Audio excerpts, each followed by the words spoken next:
Patalo na sana ang Gilas Pilipinas pero nanalo pa dahil kay Justin Brownlee sa isang dagger 3 nito na nagpatabla sa laban nila sa Saudi Arabia. Ang heroic 3-point shot ni Justin Brownlee ay viral at sikat na sikat ngayon sa FIBA na humahakot na ngayon ng napakaraming views sa lahat ng social media. Obvious naman na si 4 rebounds. Viral din sa social media ng FIBA ang historic comeback win ng Gilas Pilipinas na siguradong sinigawan ng mga Filipino fans sa live at lalo na dito sa Pilipinas.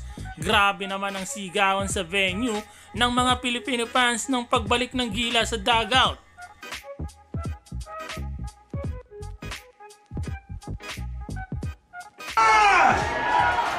Yes, boss! Let's cut! Woo!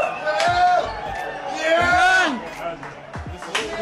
Samantala sa post-game interview naman ng head coach ng Saudi Arabia, nang matanong ito sa crucial set ay i-foul ang kalaban pero bigla daw nag-iba ang sitwasyon at nagtaka ito na hindi nag-foul ang kanyang player. Pero hindi naman ito sinisisi ang kanyang player o mga player dahil maganda naman daw ang kanilang inilaro sa laban. Sadya lang magaling, talented at shooter din daw ang Pilipinas, lalo na yung Justin Brownlee. Nasa sitwasyon daw talaga sa mga oras na yon na manalo o matalo sa laban at ganun din ang sinabi ng ace player ng Saudi na si Mohamed Rahman na anybody's game daw talaga at ang Pilipinas ang nanalo at mas magaling daw Riens. Hindi lang si Justin Brownlee ang nagpanalo sa ating Gilas Pilipinas.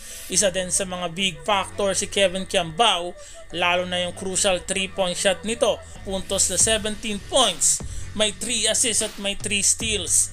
Double-double din ang performance ni AG Edu na may 17 points at may 11 rebounds at may 4 assists. Maganda din ang in-score ni Dwight Ramos na may 13 points at may 10 rebounds. Sa post-game interview naman kay Justin Brownlee ay sinabi nito na isang tremendous team daw ang Saudi Arabia at talagang nahirapan daw talaga sila ng husto. Sinabi naman ni Coach Timko na swerte lang daw sila dahil nakabalik sa kanilang bola bago makatabla at makatsansa na makatabla.